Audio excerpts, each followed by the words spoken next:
y equal to x cube plus 2x plus 6, which is parallel to line,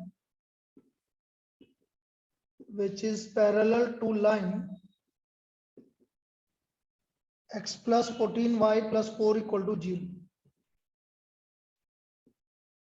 X plus 14y plus 4 equal to 0.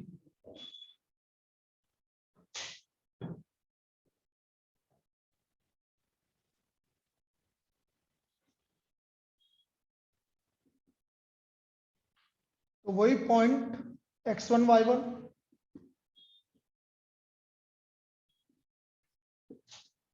Curve का derivative equation of tangent 3x1 square plus 2, ये आपकी equation of tangent हो गई। Equation of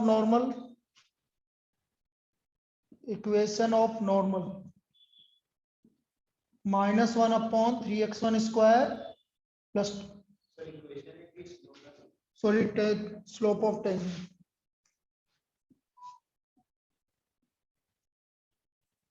और ये slope of normal हो गया। Now slope of line -1/14, दोनों को इक्वेट कर दो।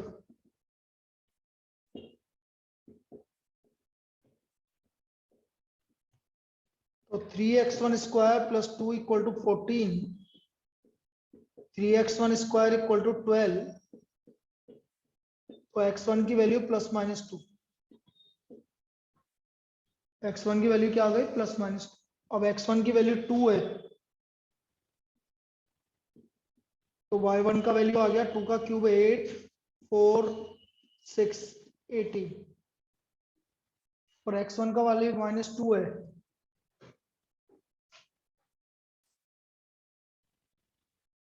now when x1 equal to -2, y1 का वैल्यू आ गया -2 का क्यूब -8 -4 +6 -6, तो 2 पॉइंट आ गए 2,18 और -2, -6। मुझे निकालना है इक्वेशन ऑफ नॉर्मल। तो equation of normal at 2,18, y -18, slope of normal कितना है भाई? नॉर्मल लाइन के पैरेलल है, तो जो लाइन का स्लोप होगा वही नॉर्मल का स्लोप होगा, तो मतलब -1/14। x -2, इसको सोल्व कर लेना। 14 80, 18 इंटू 14 252, ये आ गया x + 14y -254 इक्वल टू 0। इसी तरह इक्वेशन ऑफ नॉर्मल एट -2,6,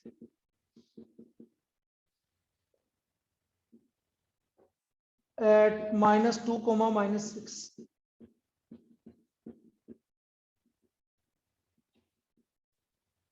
तो 14y + 84 इक्वल टू -x -2, तो x + 14y + 86 equal to 0। This is the equation of normal. लिख लीजिए।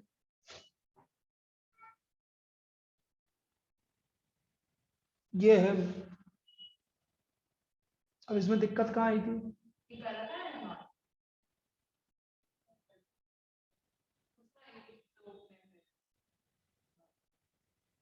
इसके लिए आप क्या करा करो, रफ फिगर बना लिया करो, उससे आपको पता लग जाएगा हमेशा। जैसे इसमें क्या बोल रखा है, ये कर्व है, ये टेंजेंट है, ये नॉर्मल है, और ये इसके पैरेलल है। इस लाइन का स्लोप -1/14 है, तो नॉर्मल का स्लोप भी कितना होगा? बस ऐसे आपको पता लग जाएगा, याद भी रहेगा कि भाई हमें ये काम करना। लिख लीजिए इसको।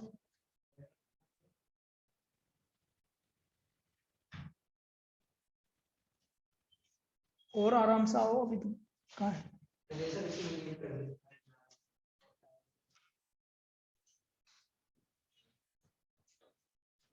वैसे 2-3 दिन आना है।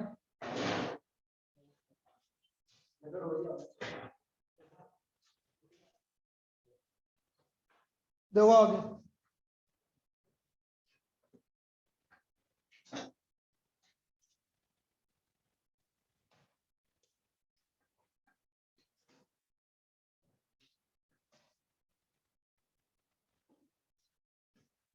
प्रूव डेट द कर्व्स, ये भी आ सकता है आपका, वहां पर नहीं आएगा। प्रूव डेट द कर्व आपसे बोलागा if x equal to y square and x y equal to k, cuts at right angle if options आपको 4 गिवन होंगे, 8k स्क्वायर इक्वल टू 1, के स्क्वायर इक्वल टू 8, इस तरह से। तो हमें ये देखना है कि भाई ये दोनों कर्व आपके राइट एंगल पे कट कर रहे हैं। बेटा राइट एंगल पे कट करने का मतलब पहले भी समझाया था, क्या होता है, दोनों के इंटरसेक्शन पॉइंट पर टेंजेंट राइट एंगल पे आनी। भाई दो कर्व राइट एंगल पे कट करने का मतलब है, जैसे ये एक कर्व है, ये एक कर्व है, दोनों का ये आपका इस पे टेंजेंट, ये टेंजेंट, ये दोनों टेंजेंट किस पे है, 90 डिग्री। इसका मतलब ये होता है। तो इसका मतलब सबसे पहले हमें क्या निकालना पड़ेगा, दोनों का इंटरसेक्शन पॉइंट। इंटरसेक्शन पॉइंट मतलब x1 y1 मान लो इंटरसेक्शन पॉइंट। तो देखो पहले वाला x1 y1 इंटरसेक्शन पॉइंट है, x1 equal to y1 square, x1 equal to y1 square and second x1 y1 equal to k।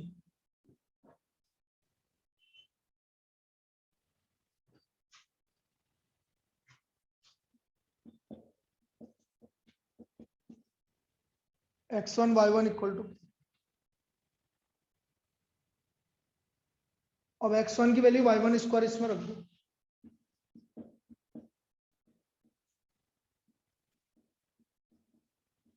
तो y1 की वैल्यू आ गई k की पावर 1/3। सर कल टेस्ट है क्या? नहीं तो टेस्ट आपका वेडनेसडे को लेंगे, ठीक है ना, लास्ट टेस्ट।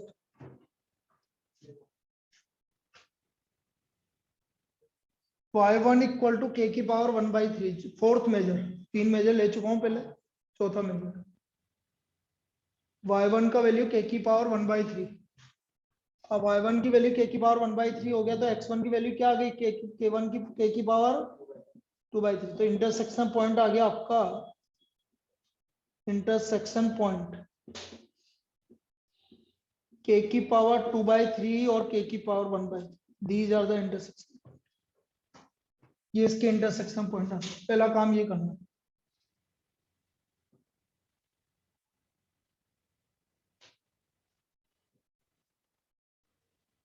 तो आपको क्या करना है, इनका डिफरेंशिएशन करना है। Curve 1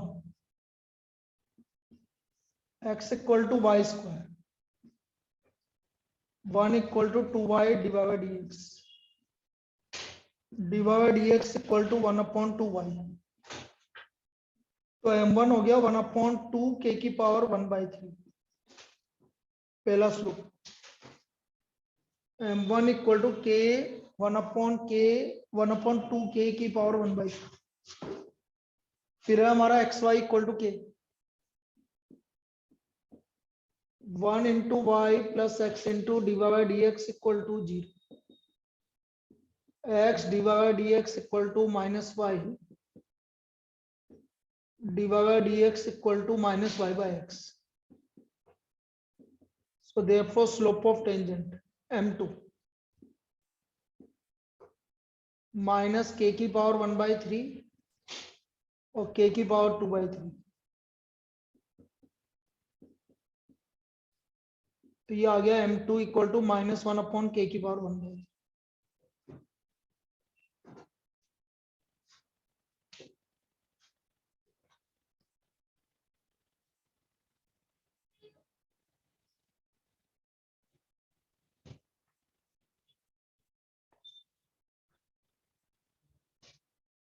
now curve cuts at right angle, मतलब m1 m2 इक्वल टू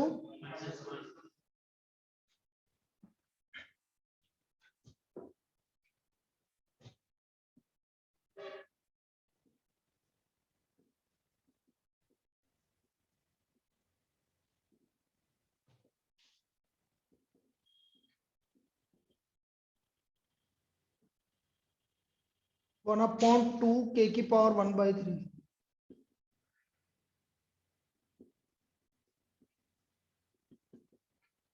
तो ये आ गया 2 k की पावर 2/3 इक्वल टू 1, क्यूब कर दो। 8k² इक्वल टू, अब ये चार ऑप्शन में एक गिवन होगा, 8k² इक्वल टू इस तरह से आएगा।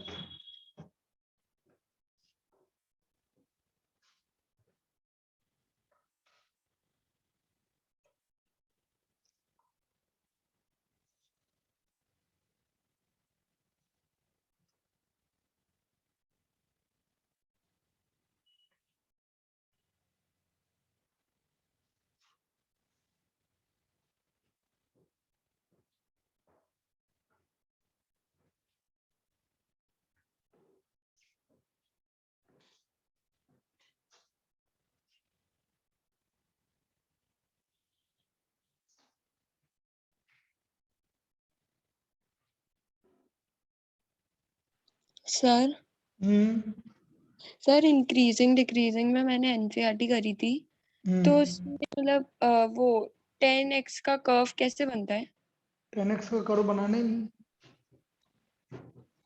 सर? उसमें दे रखा है ना क्वेश्चन में, तो क्वेश्चन में ये थोड़ी बोला कि आप कर्व से करो, तो फिर कैसे बनेगा? मतलब वो बताओ ना। sin x और cos x के कर्व से होंगे, बाकी के जनरल होंगे। बता क्वेश्चन बता, अभी बता देते हैं। हाँ सर। 10x का कर्व नहीं बनेगा, 10x सिर्फ sin x और cos x का कर्व से करना, 10x का कर्व से मत करना। जैसे कल ये पूछ रहा था ना रोहित भी, कौन सा पूछा था, 10x माइनस एक्स वाला, और वो उसमें उसने sec x की जगह sec x स्क्वायर x की जगह sec x लिख रखा था, इसलिए गलत आ रहा था वो। ये था वो। इसका यदि मैं डिफरेंशिएट करूंगा तो sec स्क्वायर x, अब जो sec स्क्वायर x है वो हमेशा ग्रेटर देन 1 होगा। 10x माइनस एक्स था कि क्या था बेटा? हैं? यही था। यही था ना, तो sec square x minus 1 is greater than equal to 0, हमेशा पॉजिटिव आएगा f डेश x। तो इस क्या होगा, इंक्रीजिंग ऑन r हो जाएगा भाई। sec स्क्वायर x की sec x की वैल्यू, sec स्क्वायर x की वैल्यू 1 या 1 से ज्यादा आएगी हमेशा, क्योंकि sec x की वैल्यू आती है माइनस इनफाइनाइट टू माइनस 1 और 1 to infinite, minus infinite to minus 1 और 1 टू इनफाइनाइट sec x की वैल्यू। लेकिन ये तो स्क्वायर है, तो स्क्वायर तो नेगेटिव वाला तो सारा गायब, सिर्फ पॉजिटिव वाला बचेगा जो ग्रेटर देन इक्वल टू 1, और ये इधर आएगा तो ग्रेटर देन, ये आपका इसका वैल्यू क्या हो गया, f dash x is greater than equal to 0, तो इंक्रीजिंग ऑन आर, तो ये फंक्शन हमेशा इंक्रीजिंग ऑन आर। आया समझ में रोहित, क्या पूछा था तू? यस आ गया। ये था, उसने क्या करा था कि जो तेनो कहीं से देखा होगा गूगल से, तो वो उसने यहाँ गलत लिख रखा था, sec x लिख रखा था, इसलिए कंफ्यूज हो रहा था। ठीक है ना? हाँ क्या बोल रही है बेटा, यही चल बोल।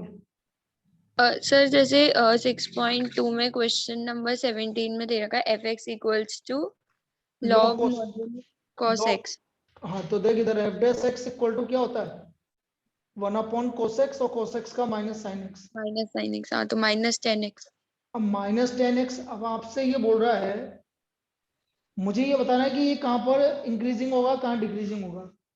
तो बेटा 10x फर्स्ट क्वाड्रेंट में क्या होता है, पॉजिटिव होता है, पॉजिटिव। तो लेकिन आगे नेगेटिव है, तो इसका हाँ मतलब 0 से π/2 में तो ये डिक्रीजिंग होगा।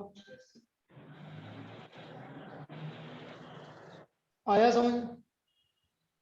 हाँ π/2 से पाई में सेकंड क्वाड्रेंट में 10x क्या होता है, नेगेटिव, नेगेटिव होता है। तो ये इंक्रीजिंग होगा।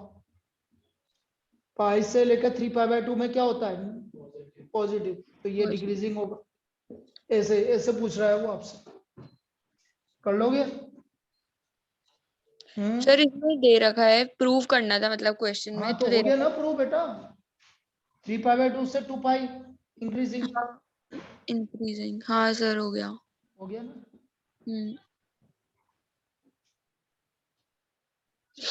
तो sin x और cos x के लिए कर्व बनाते हैं, बाकी के लिए आप कर्व बनाओगे तो फिर कंफ्यूज होगी, इसलिए sin x cos x वाले सारी प्रॉब्लम कर्व से करना।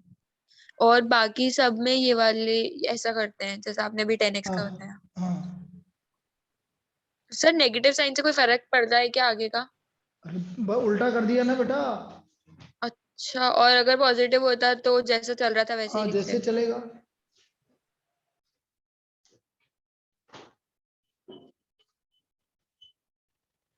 देखो find the equation of tangent normal to the curve. Find the equation of tangent and normal to the curve.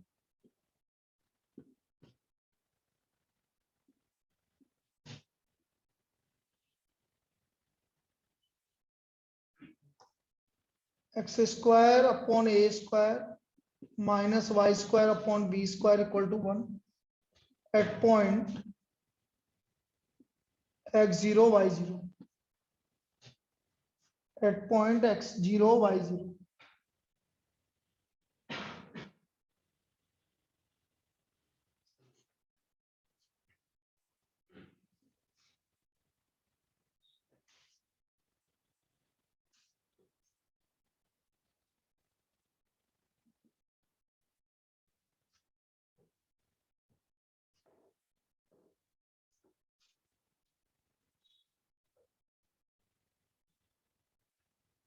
अब देखो इसका वही स्लोप निकालो, सेम है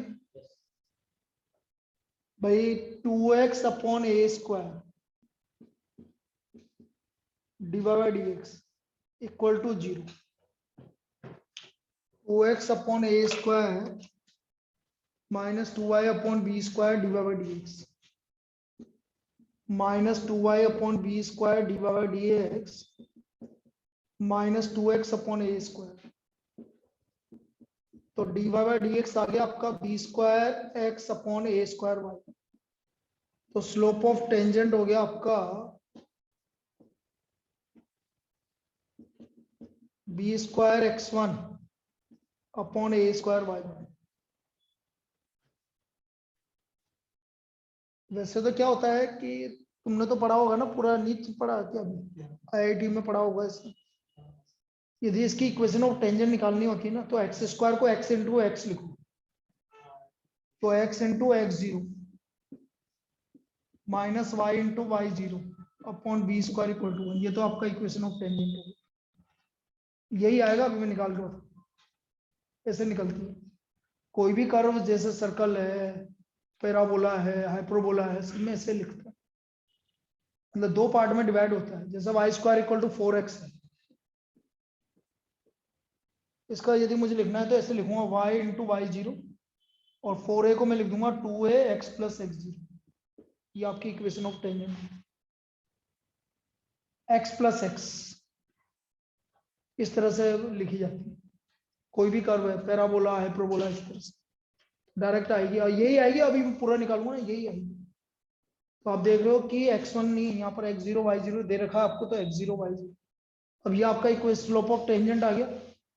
अब स्लोप ऑफ टेंजेंट आ गया तो y minus y zero b square x zero upon a square y zero x minus x zero.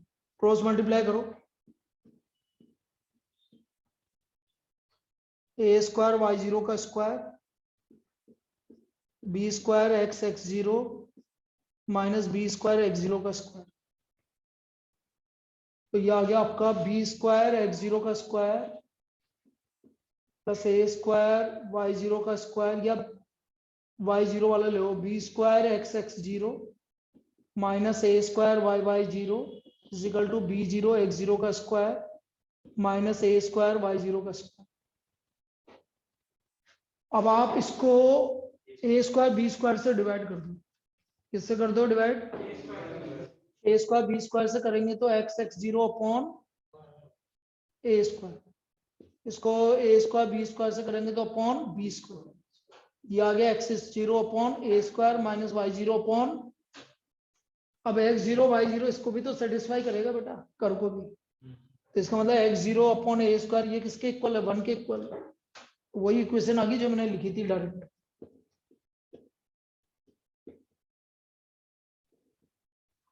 This is the equation of, ये इक्वेशन ऑफ टेंजेंट है, ऐसे लिखी जाती है।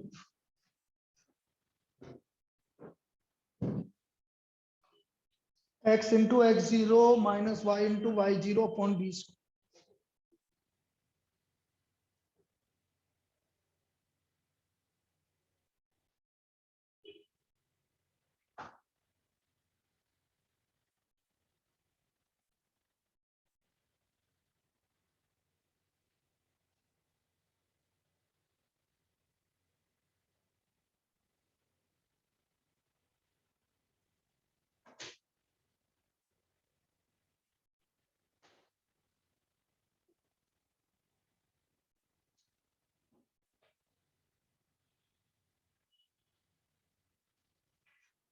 देखो अब इक्वेशन नॉर्मल कैसे लिखेंगे, बस स्लोप चेंज हो जाएगा।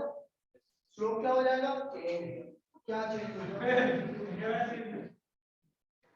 क्या होगा minus a square y zero square.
निकालोगे इसके इक्वेशन नॉर्मल की, वो भी निकालूं है, बोल परा भाई, उल्टा स्लोप ही चेंज होगा, बाकी कुछ चेंज नहीं होगा। यहाँ पर स्लोप क्या हो जाएगा, बस इस जगह पे minus a square y zero upon b square x zero, बाकी पूरा वही को वही देखो सोल्व करना। अब इसमें एक दो प्रॉब्लम और इंपॉर्टेंट है, वो और देख लो आप। तो ये टेंजेंट नॉर्मल आज कंप्लीट हो गया अपना रिवीजन की।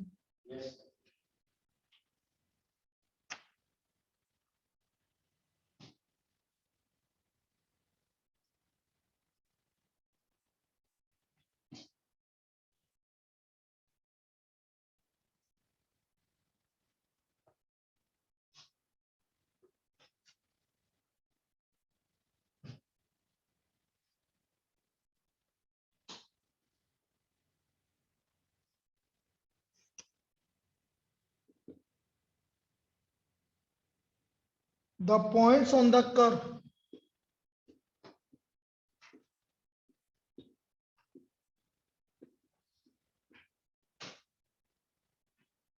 nine y square equal to x cube, where the normal to the curve, where normal to the curve makes equal intercept with the axis.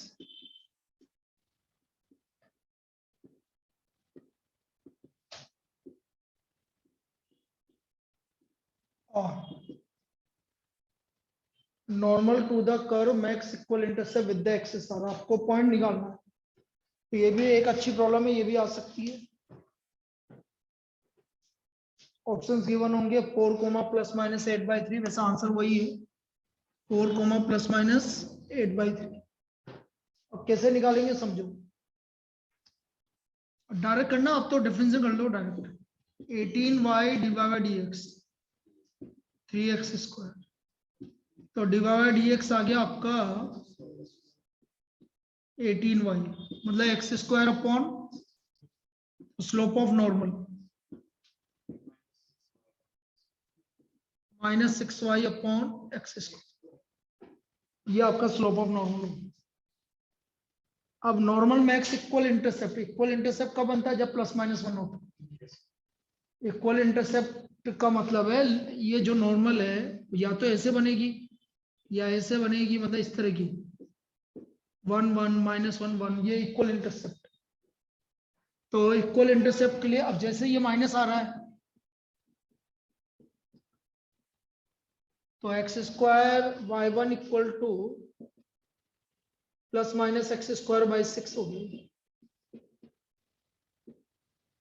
ये y1 की वैल्यू आ गई। अब ये y1 की वैल्यू इसमें रख दो कर्व में, 9y1 square equal to x1 की। तो यहां से x1 की वैल्यू क्या आ गई हमारी, 4। अब x1 की वैल्यू 4 रख दो, किसमें रख दो, इसमें रख दो। 16/6 क्या आ गया भाई y1 की वैल्यू, प्लस माइनस 8/3। तो point is 4 coma plus minus 8/3। तो ये भी एक अच्छी प्रॉब्लम है।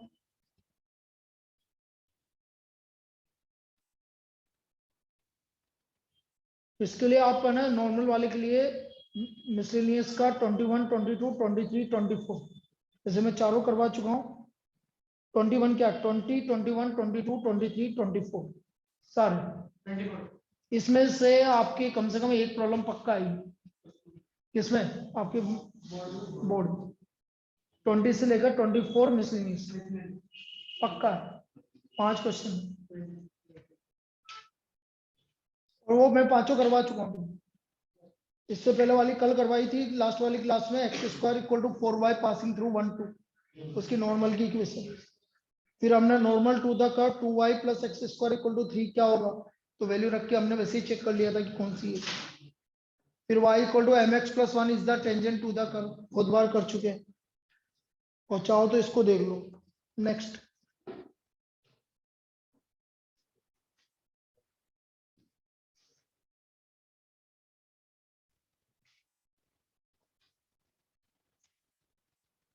और केस स्टडी के लिए मैंने तुमको जो, जैसे मैं सारे क्वेश्चन तुम्हें वो उसमें दे चुका हूँ, लेकिन फिर भी मैंने अभी भेजी थी ना परसों के दिन, वो कर लेना क्वेश्चन में, वो आपके सीबीएसई ने निकाला हुआ है।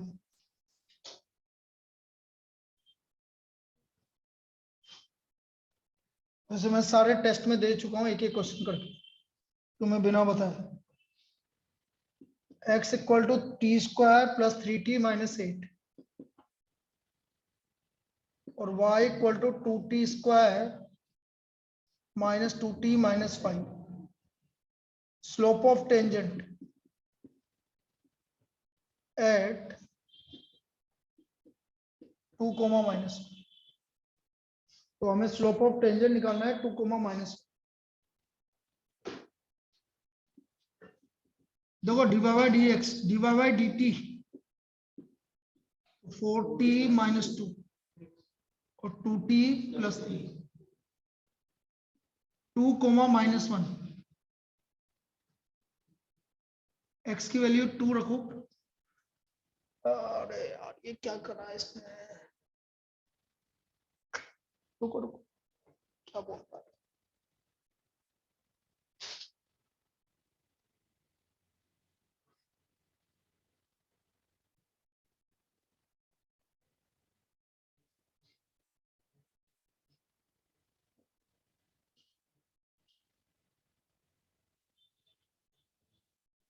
क्या कहना चाहते हैं, क्वेश्चन इजी लग रहा था लेकिन इजी है नहीं।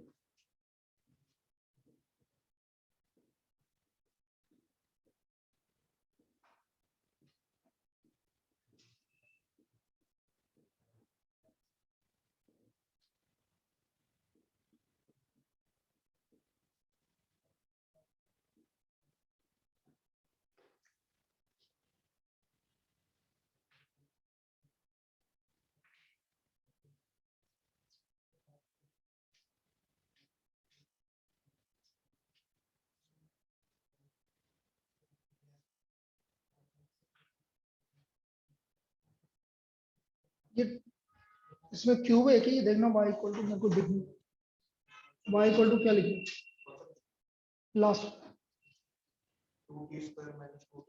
टी स्क्वायर ही है।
देखना बुक का है तुम्हारे पास, इसमें आंसर लास्ट है ही नहीं, उसको दे दो। नहीं है बुक है किसी के पास? हाँ इसका 20 का आंसर दे मिसलेनियस। भाई अब इसमें तो 4 आंसर बन जाएंगे। भाई टी की वैल्यू यहाँ से क्या आ रही है, x इक्वल टू 2 है तो टी की वैल्यू क्या आ रही है -5 और 3, और y की वैल्यू क्या आ रही है आपकी, अरे last page chapter number miscellaneous exercise का 20 ये दे रखा हूँ, बी दे रखा है।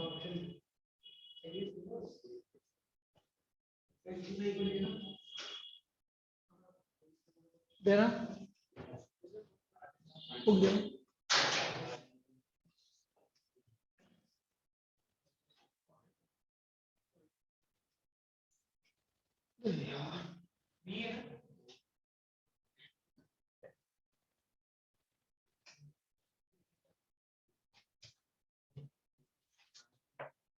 क्या बोलना अच्छा था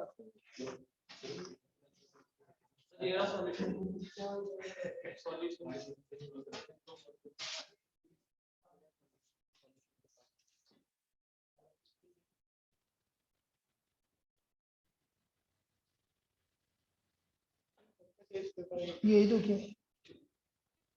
एक मिनट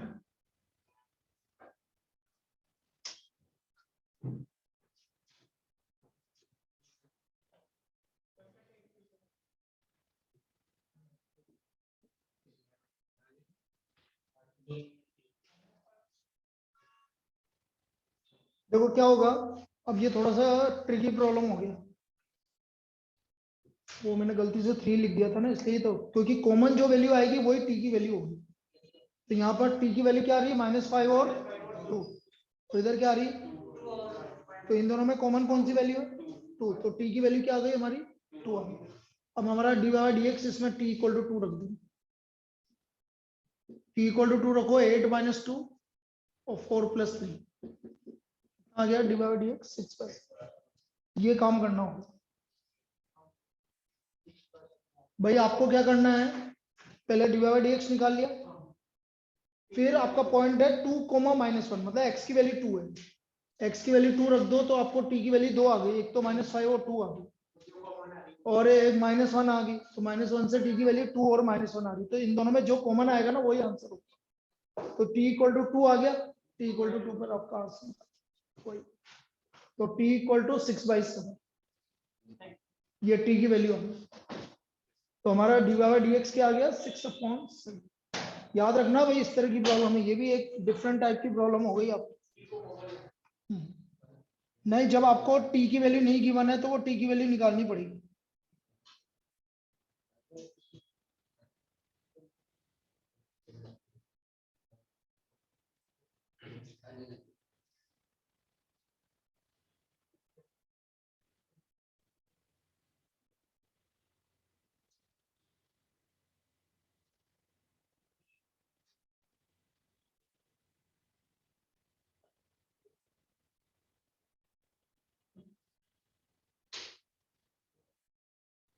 और देख लेते हैं कुछ प्रॉब्लम और, क्या हो गया भाई।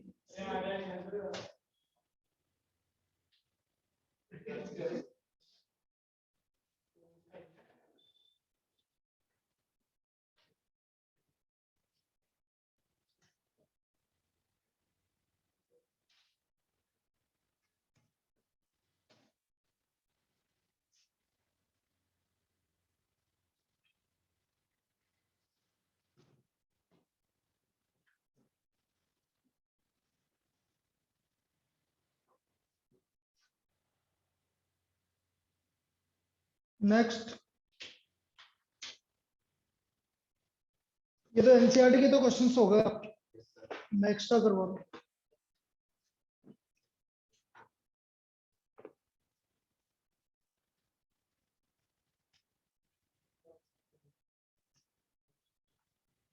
Find the value of p, write down, find the value of p find the value of P for which the curves x square equal to 9 pi 9 minus 9p 9 minus 5 and x square equal to p y plus 1 9 minus 1 cut each other at right angle, cuts each other at right angle.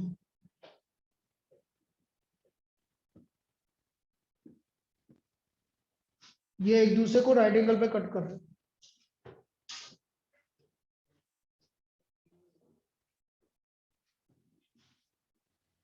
मैंने बोला right angle पे कब cut करेंगे, जब intersection point. तो मैं मान लेता हूँ कि इनका इंटरसेक्शन पॉइंट क्या है, x1।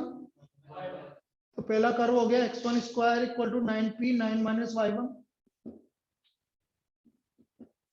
और x1 square equal to p y1 plus 1। दोनों को इक्वेट कर दीजिए, दोनों x1 स्क्वायर के इक्वल है। तो 9p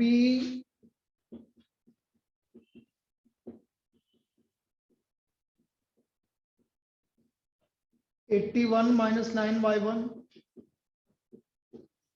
10y1 equal to 80 y1 equal to 8 तो x1 square equal to 9p तो x1 equal to plus minus 3 root p। तो पॉइंट आ गया वही plus minus 3 root p comma 8। ये तो इंटरसेक्शन पॉइंट आ गया, plus minus 3 root p comma 8। अब दोनों कर्व का हम स्लोप निकाल लेते हैं। Curve 1 x square equal to 9p 9 minus y 2x equal to 9p minus dy by dx तो dy by dx equal to minus 2x upon 9p तो m1 equal to minus 2x1 upon 9p। ये m1 आ गया। अब ये x1 की value मत रखो, बाद में देखेंगे। इसी तरह दूसरा कर्व है x square equal to p y plus 1 2x